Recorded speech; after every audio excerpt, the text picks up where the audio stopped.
to share this question from Shanti in the group because it's relevant, and then we'll do some meditation when I've responded to this. There's quite a bit to the question, and I'll probably answer it in stages. So Shanti says, thank you so much for this opportunity for the daily live streams. I am deeply committed. I have a question and I'm not sure how to phrase it. It's about how do we square our spiritual journeys from privileged positions when so many people in the world do not even have basic human needs and are living in extreme danger, such as the Ukraine right now, short of food, water and shelter. And how does our spiritual practice and experience relate to those who cause terrible human and environmental suffering? So there's more to the question to follow, but it's probably best if I sort of pick up on that in parts. So the first part is about how do we square our spiritual journeys from privileged positions when so many people in the world do not even have basic human needs and are living in extreme danger? And that's a good question. And in fact, it's one of the kind of eternal questions, really, isn't it?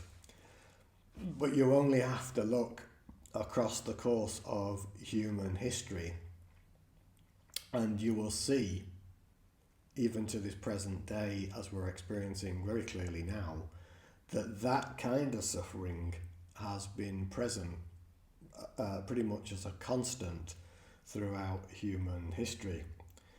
So does that mean that we shouldn't pursue the inner spiritual journey? Well, clearly it doesn't mean that at all.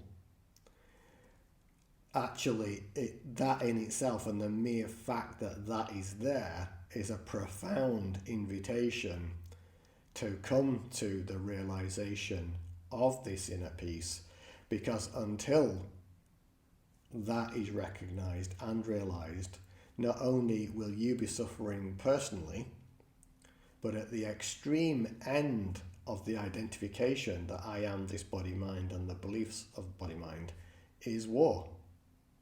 Because that inner conflict that arises ultimately manifests in a belief that these people over here are completely separate from me and are somehow lesser than me, and it's okay for me to do whatever I want to get my will imposed upon those people. And many a dictator, an empire over human history has followed that path. And interestingly, and I'm sure this is right historically, ultimately, although it might have taken a long time, they've all failed. And obviously a lot of suffering has occurred in that process. And to explore that belief and how that belief manifests in that way, there's a live stream replay that's called Beyond Belief, in which I share some deeper insights and bias. So do have a look at that, Shanti, because that's important, because that belief that all I am is the body-mind and separate, like on this fibre optic lamp, from all these other body-minds, and my beliefs are the right beliefs and your beliefs are somehow lesser than mine, ultimately manifests in war. It's not as big a step as you might think from I am this body-mind to war. It is actually just a deeper and deeper and deeper build-up of separation, and then eventually you get to external conflict on an international scale and a humanitarian disaster. So unless and until we're prepared to face those inner things, then that's always going to happen.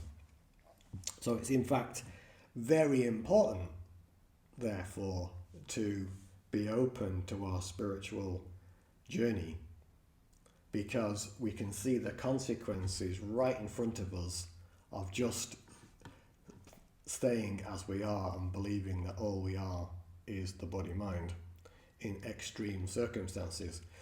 Now that traditionally in the East might have involved people going to an ashram and spending years there, and that still happens, and that's also okay. But the whole world can't go and live in an ashram, and fortunately a lot of those Eastern teachings have made it across to the West now, and we have platforms like this through which to share spiritual insight and bring more people to recognizing that inner peace. Now, this doesn't mean that our focus on our inner journey means that we completely forget the suffering in the rest of the world. In fact, we are benefiting both ourselves and indeed the world in general by shifting consciousness within. But we can also take practical measures on a human level. Just something very simple. I know it's a fairly minor thing, but actually the small sums that will come from the donations here going to support the humanitarian aid in International Red Cross is actually very important, because if millions of people do that, and they're doing that right now across the globe, then that's also gonna help. So it's obviously no good to bury our head in the sand, but we need to have both. We need to have the practical actions at the human level, but we can see that no matter how many diplomatic efforts that have been made over thousands of years across many different conflicts around human history, ultimately we have not been able to get to a permanent peace. And that's because that inner conflict is still there across so much of the planet. So it's really fundamentally important that more and more people open to that for the reasons I've been pointing at. So let me just go back to the words in the question here. So it then goes on to say, and how does our spiritual practice and experience relate to those who cause terrible human and environmental suffering? Well, again, I've already touched on some of that, and it's explored in greater length and depth in the Beyond Belief live stream. But let's take the dictators over history and what we're experiencing right now. Then essentially those people in those positions directing those over the course of human history are really deeply rooted in that their belief is the right belief, and that they can do anything that they want because they perceive themselves as somehow higher and better than all the rest of the people. Now, interestingly, these dictators, they may appear to be very hardened individuals across the course of human history, not just in the present day. But I can assure you, spiritually speaking, inside, they're in deep fear. They may not consciously recognize that. They're in fear because they feel like they constantly need to protect their authority and control, not only over those close to them, but also over other people who might threaten their dominion. And all of this fear stems from that sense of separation that comes from the case of mistaken identity, that all I am is the body-mind. They too are also this infinite silence, but they're, should we say, at the extreme end of a spectrum, and they can pull enough people along with them or are also in fear to seek to dominate. And that's what happens, essentially. But as I say, for a fuller exploration of how that happens, look at the Beyond Belief replay. What's important then is for awareness to be brought to the situation. So let me look at the rest of your question. You said, in silence last night, asking these questions, what emerged out of fear was an overwhelming love and peace, and a prayer of peace to those that are so lost that they seek control through the most barbaric terrorizing of others. Good. Good. So it sounds like to me you were using the transmuting fear into love process there to face that fear. It was dissolving and a sense of peace started to arise. And actually you'll find compassion, not just for those in the experiencing the suffering, but also for all of humanity, irrespective of who they are, will also be present. Because whilst there's judgment there, there's belief there. And that doesn't mean, by the way, that we condone these actions. Absolutely, it does not mean that. But until we can recognize that all are this, we are this and all are this, then we're not going to be able to anchor within that vibration of silence and act as a spiritual anchor for others to join us there. You see, the process of self-realization, somebody asked me quite a few years ago now, was that if somebody was crying, say, in a one-to-one session with me, would I cry with them? And the answer is no. Because all that will do is drop me to a suffering vibration, and then we're basically just going to go on a downward spiral. What that person obviously might need right in that moment is deep compassion and love. And that's a much, much higher and indeed ultimately infinite vibration.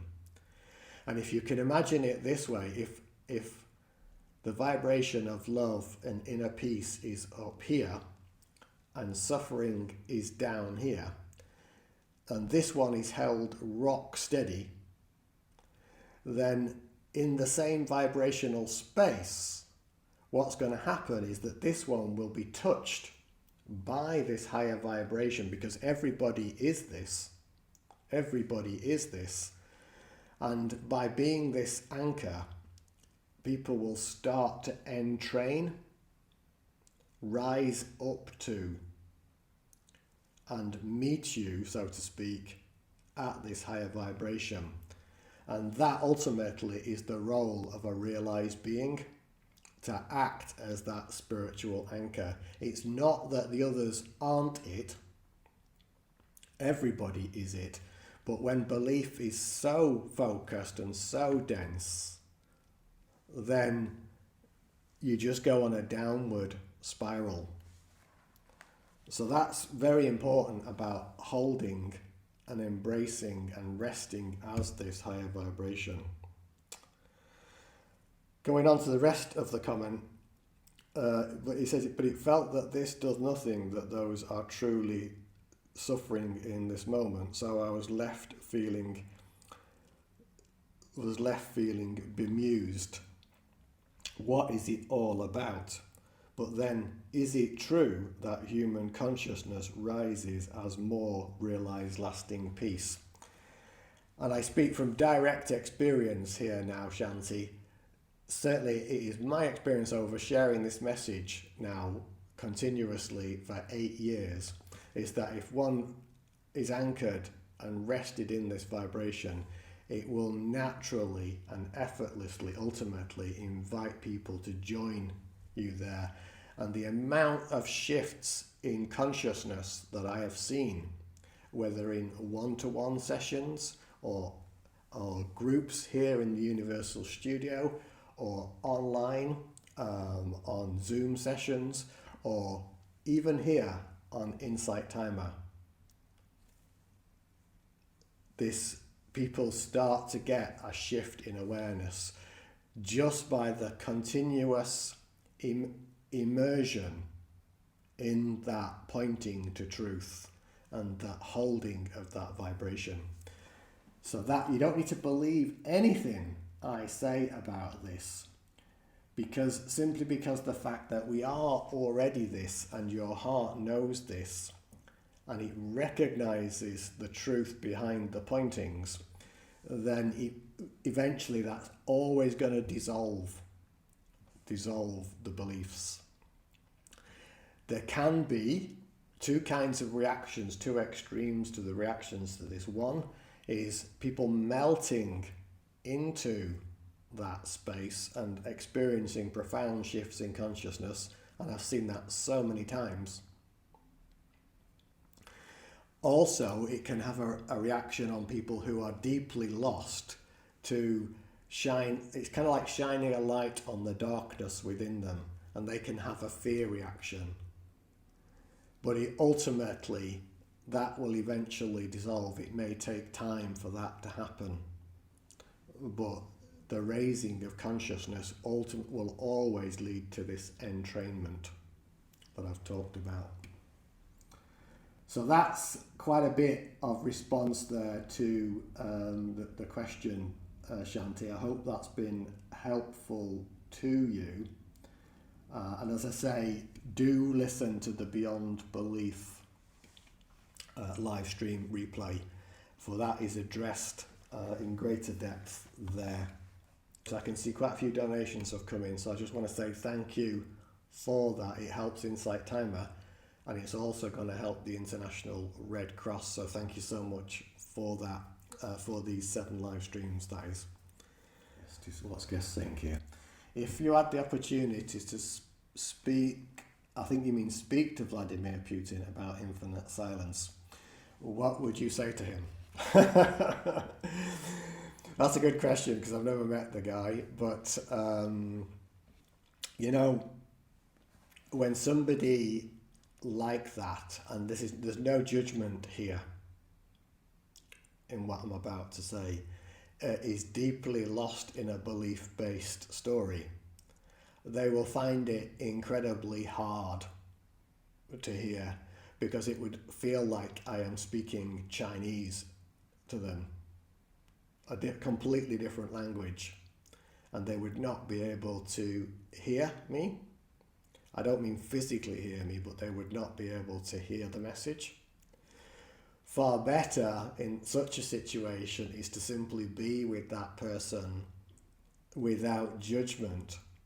And what I notice from people who are in that deeply lost space, as they are in your presence and you're anchored in that awareness, as I say, some will run away, but some will start to resonate and join you at that vibration. So for somebody in that space, such as the person you've identified there, Mr. Putin and so forth, it is likely that they just won't be able to hear this message right now. But that doesn't mean that they can't hear it eventually. It may take many lifetimes. So another pointing here to the live stream, in silence we trust. You cannot thrust truth. You cannot thrust spiritual self-realization upon people, but you can always hold the non-judgmental space of silence. And this, across the planet, will ultimately have a ripple effect. So that's what I would offer to you there, guest. So I hope that's been useful to you, Shanti, and you, guest. Look out for those live streams, particularly the Beyond Belief one. Just to thank you once again, I can see that there's been 5 donations come through. I didn't notice all the names as they came through, but you know who you are.